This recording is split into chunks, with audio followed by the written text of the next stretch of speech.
Olá, pessoas que estão aqui no canal Espiritismo em Foco. Vamos dar continuidade ao estudo do livro O Céu e o Inferno, né? que é o livro da codificação de Allan Kardec. O Céu e o Inferno ou a Justiça Divina segundo o Espiritismo, né? Então, estamos aqui na primeira parte, né? Como eu esclareci no início, o livro é dividido em duas partes. E estamos no inferno, quer dizer, não, não estamos no inferno, não. Estamos no capítulo 4, que é o inferno, né? No vídeo anterior, chegamos até o item 8, ok? Então, vamos continuar aqui a partir do item 9. E aqui temos um subtítulo: Quadro do Inferno Pagão. Nós vimos no vídeo anterior, né? Até as questões das diferenças entre o inferno pagão, que não tinha esse nome inferno, né? Era o Tártaro, vamos dizer assim, né? E o inferno propriamente dito, que é o inferno cristão, né? Faz algumas comparações e vimos que o inferno cristão é até um pouco pior, né? Como nós vimos, né? Mas eu não vou repetir, né? As coisas do vídeo passado, está aí gravado para todo mundo ver, né? Vamos continuar a partir daqui. Então, quadro do inferno pagão, item 9.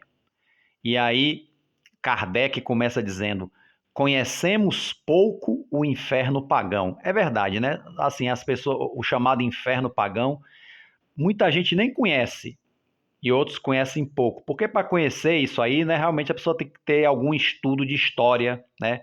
Algum estudo de cultura de civilizações antigas, né?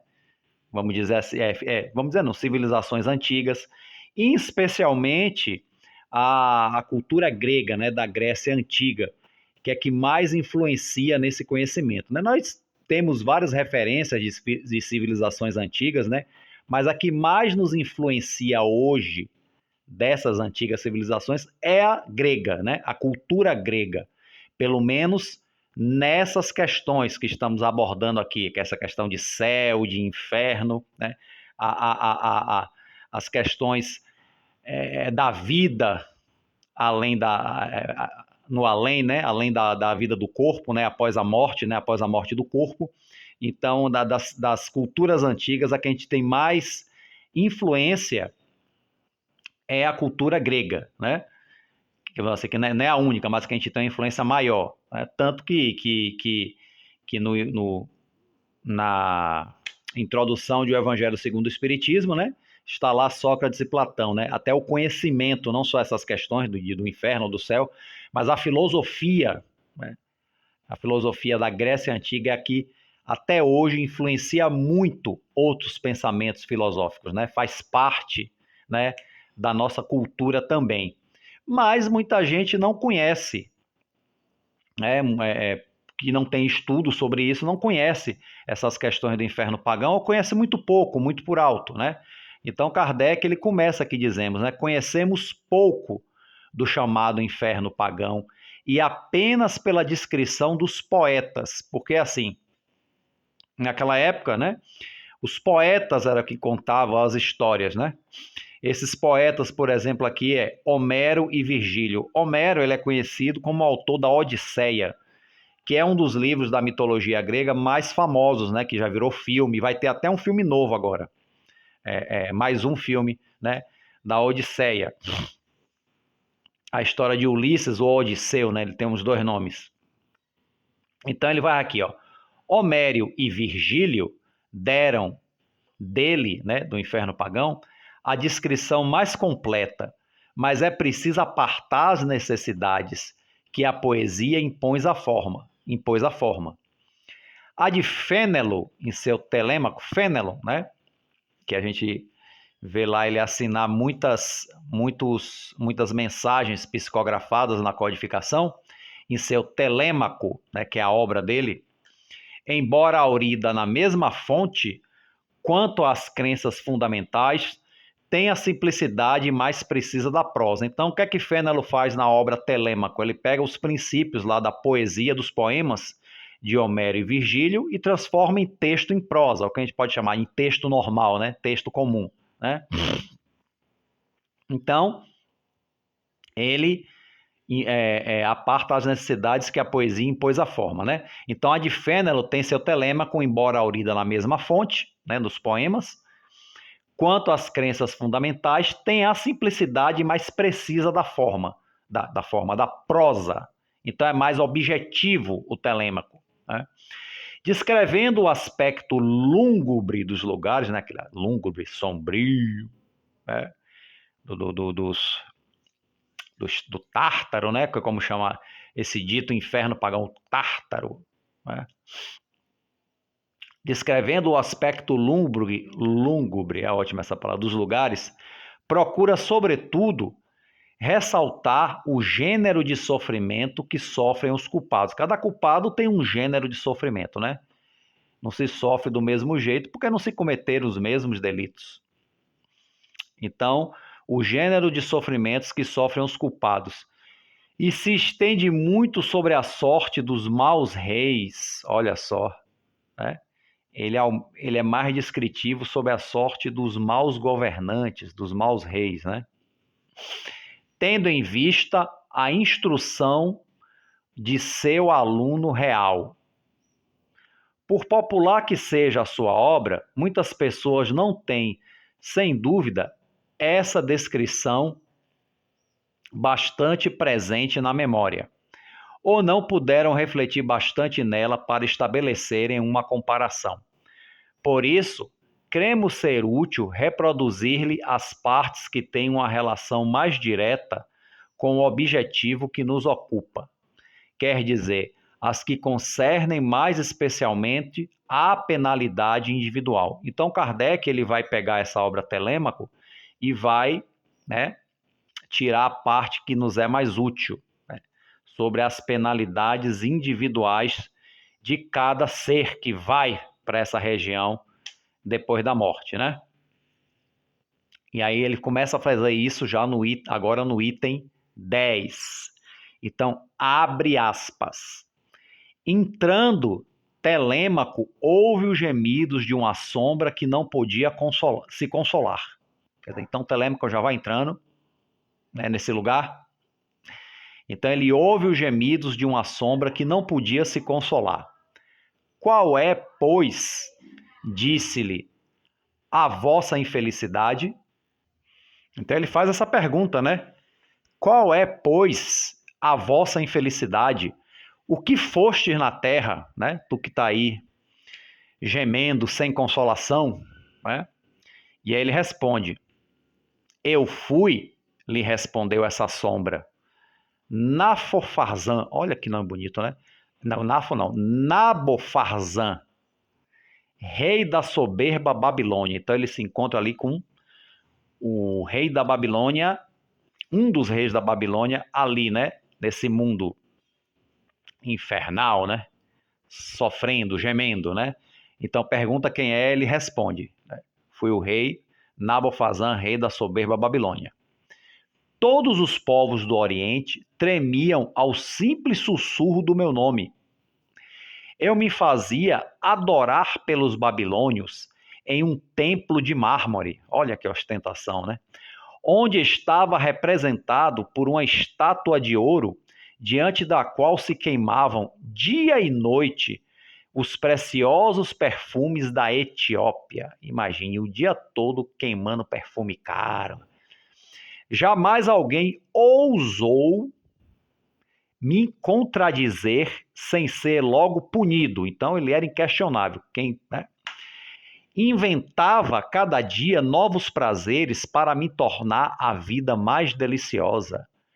Era ainda jovem e robusto. Ai de mim! Quanta prosperidade me restava ainda para gozar no trono. Mas uma mulher que amei e que não me amou fez-me sentir que não era Deus. Quer dizer, ó, fez ele cair na real, né? Que ele não era um Deus. Ela me envenenou e não sou mais nada. Nossa, então envenenou, morreu e agora não é mais nada. Colocaram ontem com pompas as minhas cinzas numa urna de ouro. Choraram, se arrancaram os cabelos, fizeram parecer quererem atirar-se às chamas da minha fogueira para morrerem comigo. Vão ainda gemer ao pé do soberbo túmulo onde estão minhas cinzas, mas ninguém me lamenta. Minha memória é horrorosa, mesmo na minha família, e aqui embaixo já sofro horríveis tratamentos. Quer dizer, esses gemidos aí é tudo externo, ninguém na verdade está lamentando ele mesmo, nem a família, né? Então, e aí embaixo onde ele está, porque na crença do inferno pagão, tanto quanto na do cristão também, é lá embaixo o inferno, né? Embaixo do chão, né? Então aqui embaixo já sofro horríveis tratamentos. E aí Fênelon continua. Telêmaco, tocado com esse espetáculo, lhe diz: Eres verdadeiramente feliz durante o vosso reinado? Olha a pergunta. Sentíeis essa doce paz sem a qual o coração permanece sempre oprimido e murcho no meio das delícias? Aí ele responde: Não, respondeu o babilônio. Não sei mesmo o que quereis dizer. Os meus sábios gabam essa paz como um único bem. Para mim, jamais a senti. Meu coração estava sem cessar agitado por desejos novos, por medo e por esperança.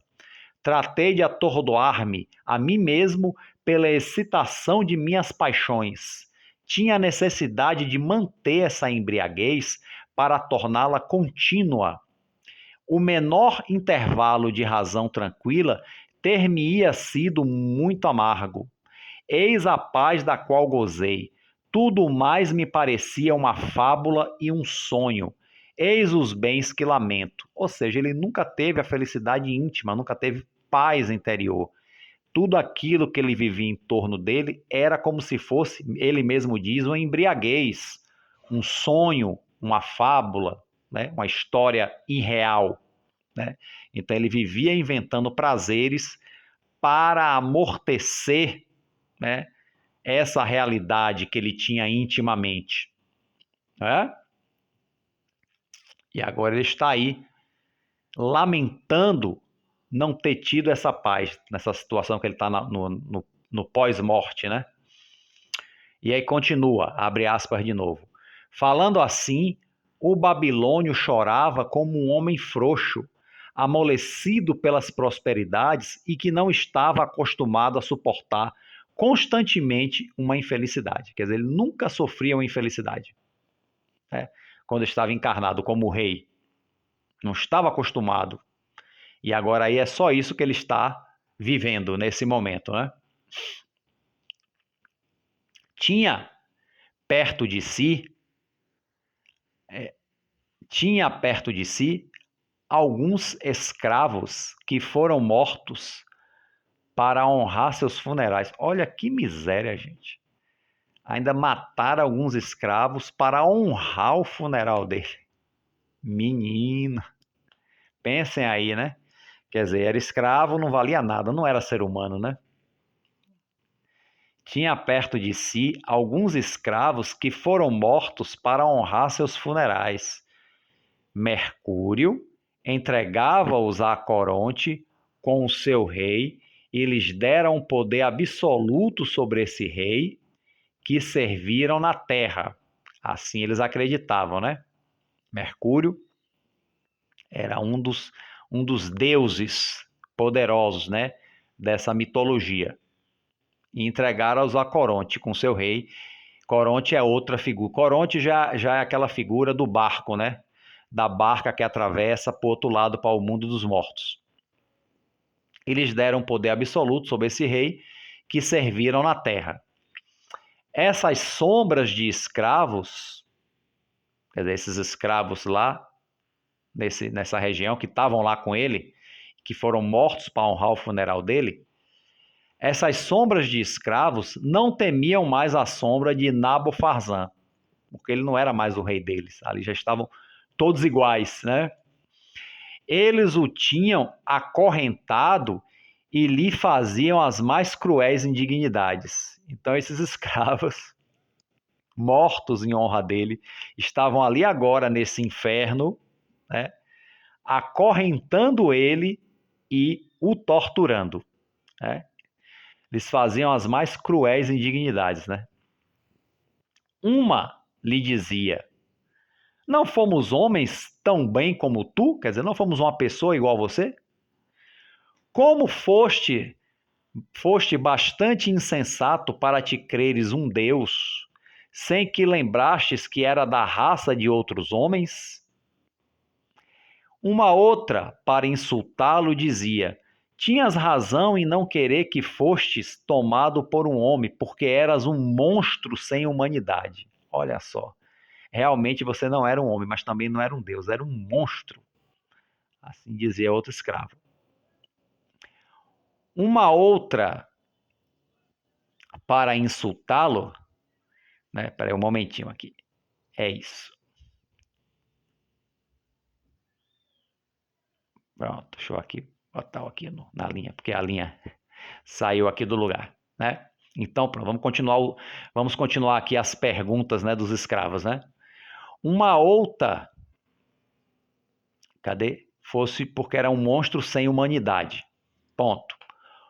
Um outro lhe dizia: pois bem, onde estão agora os lisonjeadores? Quer dizer, onde estão seus puxa-sacos, bajuladores? Não tens nada mais para dar, infeliz. Não podes mais fazer nenhum mal. Te tornastes escravos dos teus próprios escravos. Os deuses são lentos para fazerem justiça, mas enfim a fazem. Isso aqui demorou para fazer justiça, mas agora estão fazendo. Estão aí, né? A essas duras palavras, Nabofazã olhava para o chão, arrancando seus cabelos num excesso de raiva e desespero, né? Imagine. Mas Caronte dizia aos escravos: arrastai-o com a corrente. Olha só. Levantai-o contra a sua vontade. Não terá nem mesmo a consolação de esconder a sua vergonha. Quer dizer, não podia nem se abaixar. Ele era erguido com as correntes, né? É preciso que todas as sombras do Styg disso sejam testemunhas para justificar os deuses que sofreram tanto tempo quanto esse ímpio reinou sobre a terra. Que não foi até muito tempo não, né? Já que ele disse que morreu jovem, né? Mas acho que viveu o suficiente para insatisfazer muita gente. Logo percebeu bem perto dele o negro Tártaro. Dele saía uma fumaça escura e espessa, cujo odor empestado ocasionaria a morte se espalhasse na morada dos vivos. Quer dizer, Tártaro, né? O demônio maior que tomava conta do inferno pagão. Tanto que as pessoas chamam o inferno de o Tártaro também, né? Porque o Tártaro, que era o administrador ali, né? Vamos dizer, comparativamente o nosso diabo, vamos dizer assim, entre aspas, saía uma fumaça escura e espessa, fedorenta, né? Que se ele chegasse essa fumaça no nosso mundo, o mundo dos vivos, todos nós morreríamos. Essa fumaça cobria um rio de fogo e turbilhões de chamas, cujo ruído, semelhante ao das correntes, as mais impetuosas, quando se lança dos mais altos rochedos ao fundo dos abismos, fazia com que nada pudesse ouvir distintamente nesses tristes lugares. Então, isso é uma descrição da paisagem que envolvia, né, esse ambiente, né, e o próprio Tártaro, né, o que ele exalava, né, coisa bem macabra mesmo, bem funesta, né? Então é isso aí. Continuando a descrição, Telêmaco, secretamente animado por Minerva, né, a deusa Minerva, entra sem medo nesse abismo. Então Telêmaco vai lá, né, entra no lugar para ver como é que é, né? Para depois vir nos contar, né? Telêmaco é um personagem, gente, da descrição de Fénelon, né, que escreve essa história, né? E é uma história, repetindo, escrita, inspirada nos poemas de Homero e Virgílio, né, da descrição do inferno pagão. Então, Telêmaco, secretamente animado por Minerva, entra sem medo nesse abismo. De início, percebeu ele um grande número de homens que tinham vivido nas mais baixas condições e que eram punidos por terem procurado as riquezas pelas fraudes, pelas traições e crueldades. Resumindo, né, gente, pelo crime, né? Ele nota muitos ímpios hipócritas que, aparentando amar a religião, dela se serviam como um bom pretexto para contentar a sua ambição e enganar os homens crédulos. Esses homens tinham abusado da própria virtude, embora seja o maior dom dos deuses, eram punidos como os maiores celerados de todos os homens. Então, gente, os religiosos da época, né, dos pagãos também já tinham essas atitudes, né? Os religiosos corruptos da cristandade também não inventaram nenhuma novidade, não, né? Os religiosos já das religiões pagãs já faziam a mesma coisa e estavam sendo punidos nessas regiões como as criaturas mais vis, né? Mais celerados, como diz aqui, que existiam no mundo, né? Os que enganavam e praticavam iniquidades através do ministério da religião, que era, segundo a descrição aqui, o maior dom dos deuses, né? Que eram os deuses que eles nessas religiões aqui eram cultuados os deuses, né? Eram politeístas, diferente do cristianismo que é monoteísta, que tem só Deus, né? Bom, agora olha que interessante, gente. Crianças, né? As crianças que tinham degolado seus pais e suas mães, rapaz, que crianças são essas, viu? Que degolou o pai e a mãe, cortou a cabeça fora do pai e da mãe. As crianças que tinham degolado seus pais e suas mães, as esposas que tinham molhado suas mãos no sangue de seus esposos, os traidores que tinham entregue sua pátria depois de terem violado todos os juramentos, sofriam penas menos cruéis do que esses hipócritas. Os três juízes do inferno assim o quiseram, e eis que suas razões. Então, né? Todas essas crueldades aqui, que diz que as crianças que degolaram os pais tantos outros tipos de criminosos ainda sofriam menos do que esses religiosos. Pra você ver, né? Esses religiosos hipócritas. Olha como essa questão da hipocrisia já era tratada na antiguidade, antes de Jesus, com os fariseus. Olha só, né? Então, eis suas razões, né? Que eram três juízes no inferno que julgavam, né? Então, os três juízes do inferno assim o quiseram. E eis as suas razões. É que esses hipócritas não se contentam com serem maus como o resto dos ímpios. Querem ainda passar por bons e fazem com a sua falsa virtude, com que os homens não ousem mais confiar na verdadeira. Quer dizer, além de eles serem maus, eles se fazem passar por bons. Eles constroem virtudes falsas que todos acreditam, né? Porque eles estão ali na autoridade religiosa. Então, por isso que os três juízes impõem uma pena mais severa para eles, né? Os deuses, quer dizer, e eles não dão a oportunidade dos homens conhecerem a virtude verdadeira, porque pensam que os virtuosos são eles.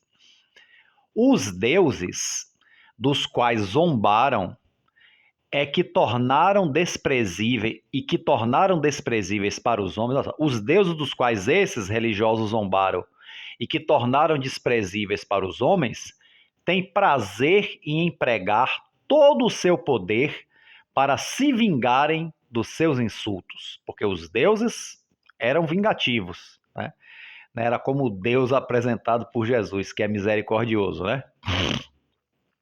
Então, o Deus do Velho Testamento, que é vingativo e tudo mais, se assemelha aos deuses politeístas, que também eram vingativos, né? Aos deuses do politeísmo, né? Continuando o relato. Junto desses aparecem outros homens que o vulgo, quer dizer, as pessoas comuns, crê pouco culpados e que a vingança divina persegue impiedosamente. Quer dizer, nós, as pessoas comuns, não vemos muito mal neles, mas que a justiça divina é impiedosa com eles. Quem são eles? São os ingratos, os mentirosos, os lisonjeadores que louvaram o vício, ou seja, os bajuladores, os críticos malignos que trataram de difamar a mais pura virtude. Enfim, aqueles que julgaram temerariamente as coisas sem conhecê-las a fundo e que por isso prejudicaram a reputação de inocentes. Ou seja, quem é que julga as coisas sem conhecê-las a fundo? Os preconceituosos. Também tem a punição severa dos deuses vingativos. Telêmaco, né? Nosso personagem aqui da descrição, vendo os 3 juízes que estavam sentados e que condenavam o homem, ousa lhes perguntar quais eram os seus crimes. Então, Telêmaco é corajoso, vai perguntar a esses juízes, né? Quais foram os crimes dos homens.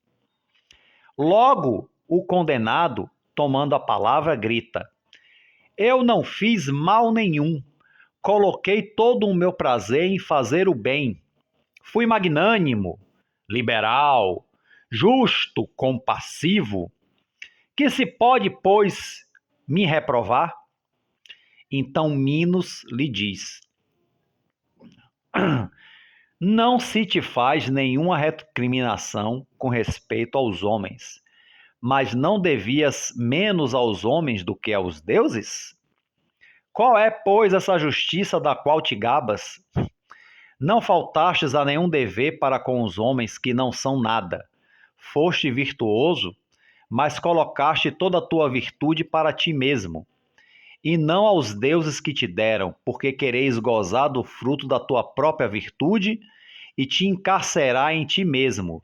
Fostes a tua divindade, quer dizer, extremamente orgulhoso e vaidoso. Mas os deuses, que tudo fizeram e que nada fizeram senão para eles mesmos, não podem renunciar aos seus direitos. Tu os olvidastes, né? Os esquecestes. E eles, tu os olvidastes, vírgula, eles te esquecerão. Entregar-te-ão a ti mesmo uma vez que quiseste ser para ti e não para eles. Procura, pois, agora, se o podes, a consolação no teu próprio coração. Eis-te para sempre separado dos homens, aos quais quisestes agradar. Eis-te só contigo mesmo, que foste teu ídolo. Aprende que não há verdadeira virtude sem o respeito e o amor aos deuses, aos quais tudo é devido. Quer dizer, então ele só viveu para agradar a todos, para se beneficiar desses agrados, né? Foi um belo de um bajulador, né? Oportunista, e esqueceu que todos os bens vêm dos deuses, no caso aqui, né? Este só contigo mesmo, que foste teu ídolo, quer dizer, ainda se achava realmente um ser superior, né?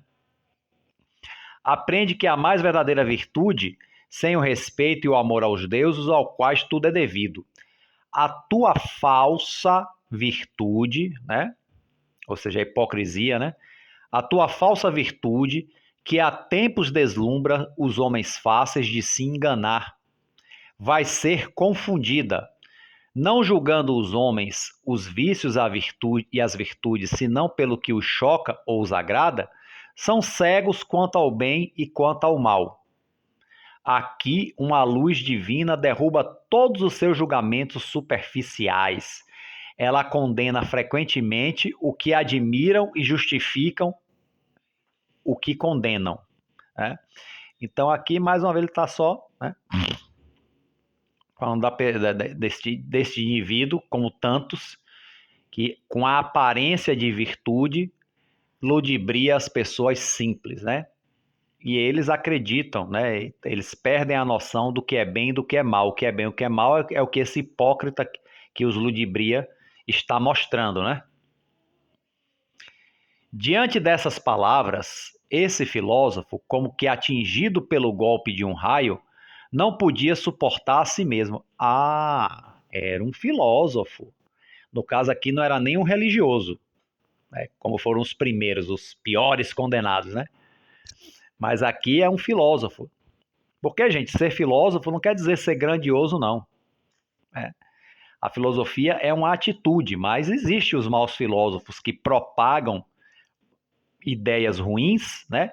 Usando de argumentos muito convincentes, porque a filosofia dispõe de uma argumentação muito convincente, né?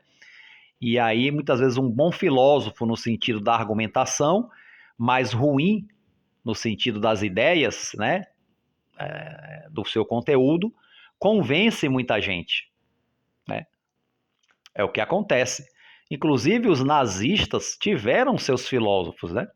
E eles eram bem convincentes.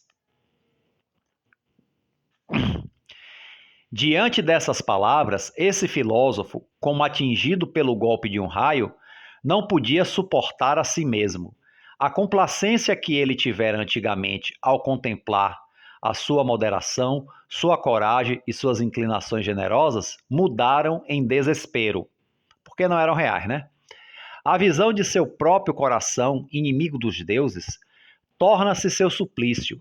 Ele se vê e não pode deixar de se ver. Vê a vaidade do julgamento dos homens, aos quais quis agradar em todas as suas ações. Ele se faz uma revolução universal de tudo que está dentro de si, como se transtornasse todas elas as suas entranhas. Não encontra mais a si mesmo, falta-lhe todo o apoio no coração.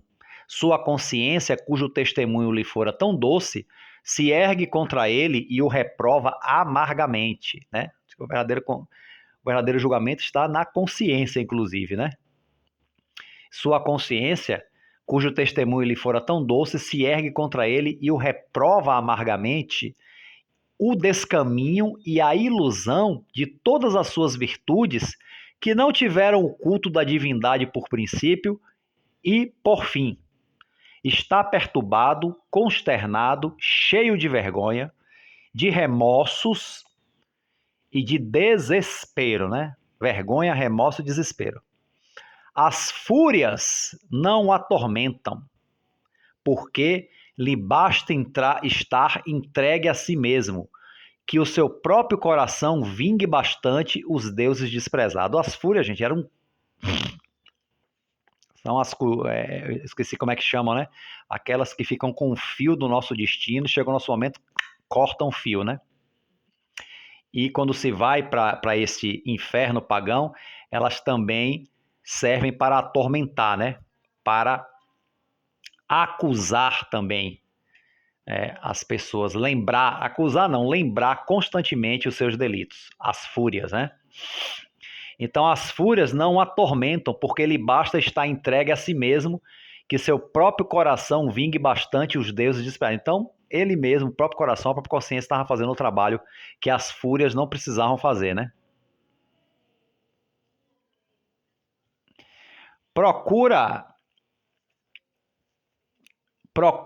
os lugares, continuando aqui, procura os lugares os mais sombrios para se esconder dos outros mortos, não podendo esconder-se de si mesmo. Ele até se esconde dos outros que estão lá no ambiente, mas mesmo menos dele mesmo, né? Ele procura as trevas e não pode encontrá-las. Uma luz importuna o segue por toda parte. Quer dizer, é engraçado, né? Ele está sendo atormentado por uma luz e não pela treva. Ele até gostaria da treva para se esconder de vergonha, né?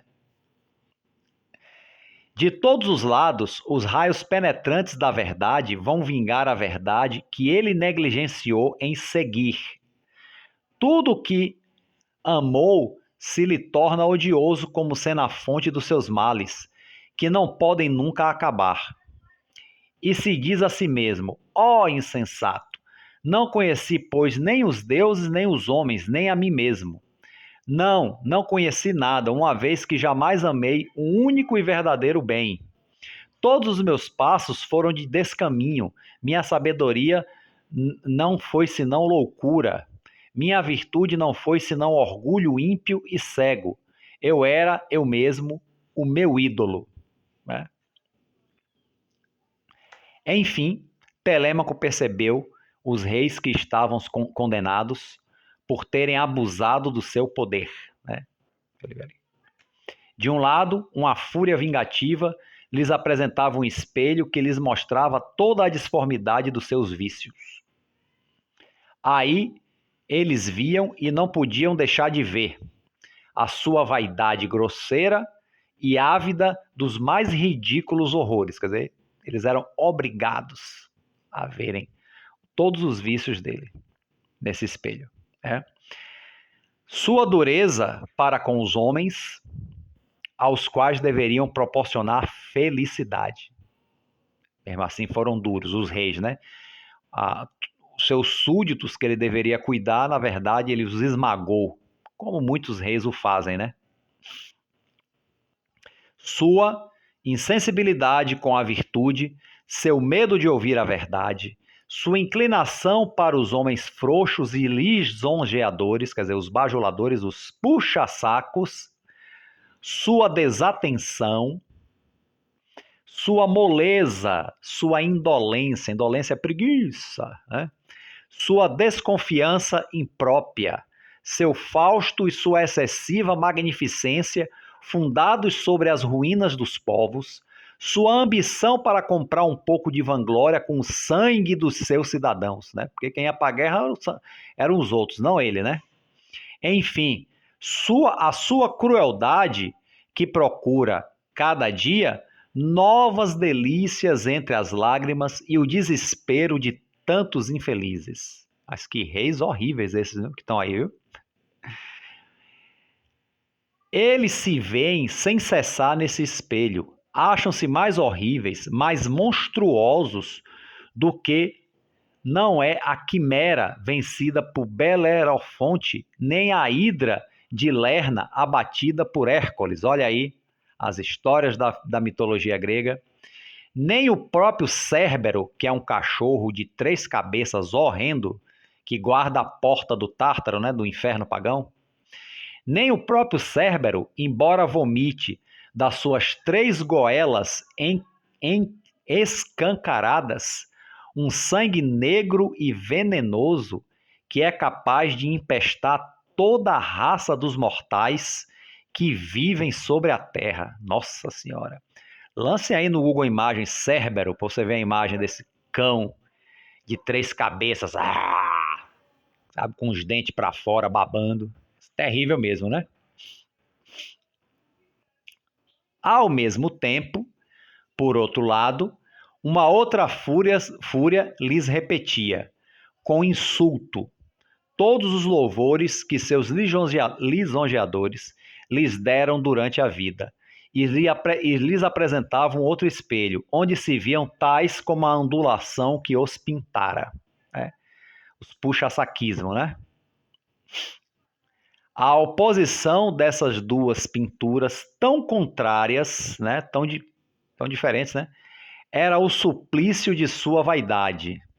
Notava-se que os piores dentre esses reis eram aqueles a quem se deram os mais magníficos louvores durante a sua vida, porque os maus são mais temidos do que os bons e exigem sem pudor as desprezíveis lisonjas dos poetas e dos oradores do seu tempo. Então, os poetas e os oradores ainda têm que realmente elevá-los, né? Elevá-los a uma magnificência. Né? São ouvidos gemerem nessas profundas trevas, onde não podem ver senão os insultos e as zombarias que têm que sofrer. Né? Imagine isso pela eternidade, né? Porque a gente está aqui na ideia de um inferno eterno, que assim o era também o Tártaro, né? Pelo menos até onde eu sei. Apesar de que, né, com a filosofia, principalmente a de Platão, isso aí era diluído, né? porque a filosofia ela é justamente a superação do mito, dessas questões mitológicas que estão aqui, os deuses, o Tártaro, o inferno, essa coisa toda, né? Que o ser humano ele voltava, né? Ele podia até ter alguns sofrimentos após a morte, mas ele voltava, ele reencarnava, né? Então já vinha essas ideias com alguns filósofos e ficou bem destacado com Sócrates e Platão, né? Tanto que está lá na introdução do Evangelho segundo o Espiritismo, né? Mas por isso que eu estou ressaltando, né? Aqui é uma descrição, né, de Fênelon usando o personagem Telêmaco da mitologia, né, que tinha na época lá dos poemas de Virgílio e de Homero, né? Mas que nos dá uma ideia realmente, né? Se a gente for ver aqui essa descrição, apesar dos exageros, já dá uma ideia do que é a vida espiritual após a morte, do que é os sofrimentos, principalmente após a morte, né? Essas questões aqui, né? Bom, são ouvidos gemerem nessas profundezas, onde não podem senão os insultos e as zombarias que têm que sofrer. Não tem nada ao seu redor que não os repilam, o que não os contradigam e que não os confunda. Ao passo que sobre a terra zombaram da vida dos homens e pretendiam que tudo estava feito para servi-los, quer dizer, tudo existe para mim, né? No Tártaro, né, que é o inferno pagão, estão entregues a todos os caprichos de certos escravos que lhes fazem sentir a seu turno uma cruel servidão, né? Eles servem com dor e não lhes resta nenhuma esperança de poderem jamais abrandar o seu cativeiro. Estão sobre golpes dos seus escravos, tornados os seus tiranos impiedosos, como a bigorna está sobre os golpes das marteladas de cíclopes, que são aqueles gigantes de um olho só, né? Extremamente fortes, né? Quando o Vulcano os instas a trabalharem nas fornalhas ardentes do Monte Etna, né? Onde tem um vulcão em erupção, por isso Vulcano, né? Que é o deus que está lá, né? Ali, Telêmaco percebeu rostos pálidos, horrorosos e consternados. Uma tristeza negra ronda esses criminosos. Eles têm horror de si mesmos e não podem livrar-se desse horror, não mais do que da sua própria natureza. Não tem necessidade de outro castigo para suas falhas, além das próprias faltas. Vêm-se sem cessar em toda a sua enormidade. Apresentam-se a eles como espectros horríveis e os perseguem. Então veja bem, gente, como eu falei, né? Aqui já está bem descrito que os maiores sofrimentos vêm da consciência de si mesmo, né? Tá aqui, tá descrevendo esse Tártaro, os seres monstruosos, tá tudo aqui, né? Que é um inferno mitológico, mas veja que sempre está se dizendo que há a questão da consciência. E essa é a parte real, realmente, dessa descrição, né? A pessoa prisioneira de si mesmo, da consciência dos seus erros, desses horrores, né? Dos quais ele fez parte, que ele não pode escapar da visão, né? Como espectros horríveis que os perseguem. Então, já se dava uma boa ideia de espiritualidade, né? Mesmo dentro dessa mitologia toda, né? Para delas se protegerem, procuram uma morte mais poderosa do que aquela que os separou dos seus corpos. No desespero que estão, chamam em seu socorro uma morte que possa exterminar todo o sentimento e todo o conhecimento de si mesmos. Pedem aos abismos para tragá-los, a fim de se esquivarem aos raios vingadores da verdade que os persegue, mas estão destinados à vingança que destila sobre eles, gota a gota, e que não secará nunca. Então eles querem ser tragados pelo abismo para morrer de verdade, né? Desaparecerem, né? O que não é possível. A verdade que eles temem ver provoca o seu suplício. Vê-na, e não tem olhos senão para vê-la se erguer contra eles. Sua visão os penetra, atormenta, os arranca deles mesmos. Ela é como um raio, sem nada destruir ao redor, penetra-lhes até o fundo de suas entranhas. Quer dizer, quem está castigando eles aqui, gente? A verdade. Olha que maravilha, né? Entre esses objetos que fazem eriçar os cabelos de Telêmaco, sobre a sua cabeça, viu os vários antigos reis da Lídia, né, que é uma civilização antiga, que foram punidos por preferirem as delícias de uma vida lânguida ao trabalho, para o alívio dos povos que devem ser inseparável da realeza, né? Como os reis são para cuidar dos seus súditos, né? Esses reis se reprovavam uns aos outros pela sua cegueira. Um dizia ao outro que tinha sido seu filho: Não vos recomendei a miúde durante a minha velhice e antes de minha morte, para reparar os males que fizeram, que fizera pela minha negligência? Quer dizer, pediu ao filho para consertar o que ele fez? Ah, infeliz pai, dizia o filho, foste vós que me perdestes. Foi o vosso exemplo que me inspirou o Fausto, o orgulho, a volúpia e a dureza para com os homens. Quer dizer, se ele foi o mau exemplo para o filho, como é que ele quer que o filho corrija os erros dele, né? Vendo-vos reinar com tanta tibieza e cercado de vis aduladores, acostumei-me a gostar da adulação e dos prazeres. Acreditei que o resto dos homens era, com relação aos reis, o que os cavalos e os outros animais de carga são em consideração aos homens.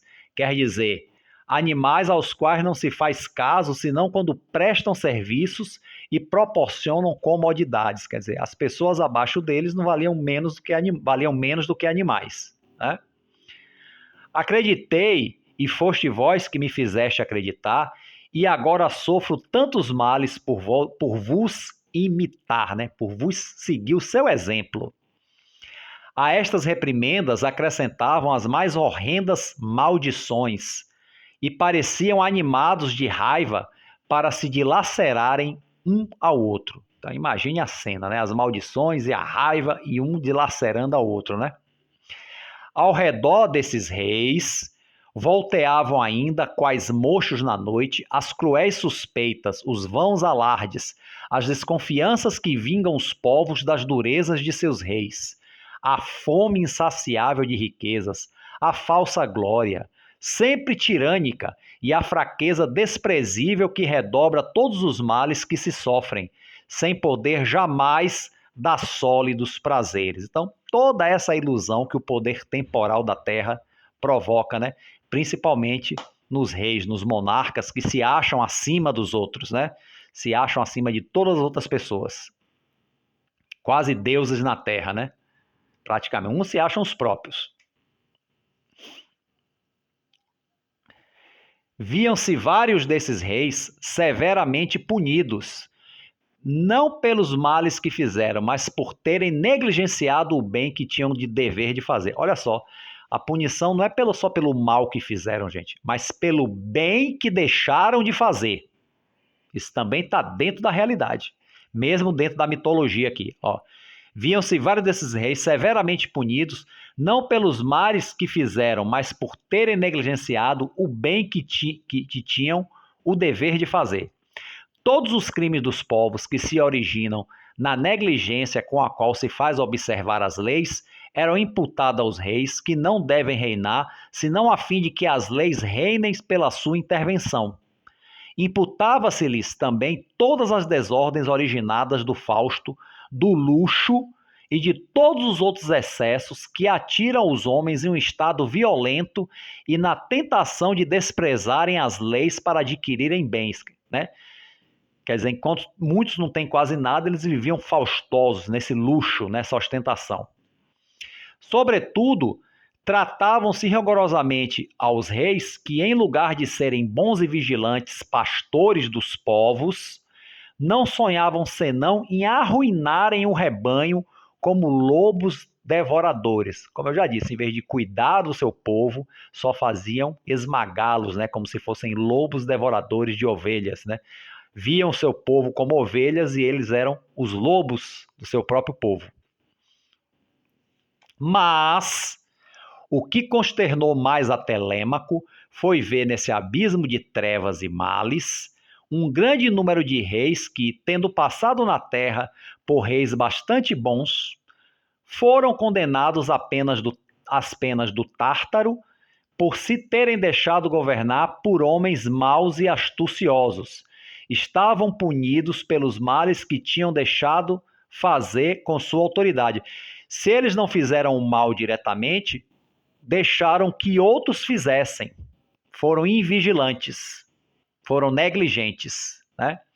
Além disso, a maioria desses reis não foi nem boa nem má, tanto a sua fraqueza fora grande.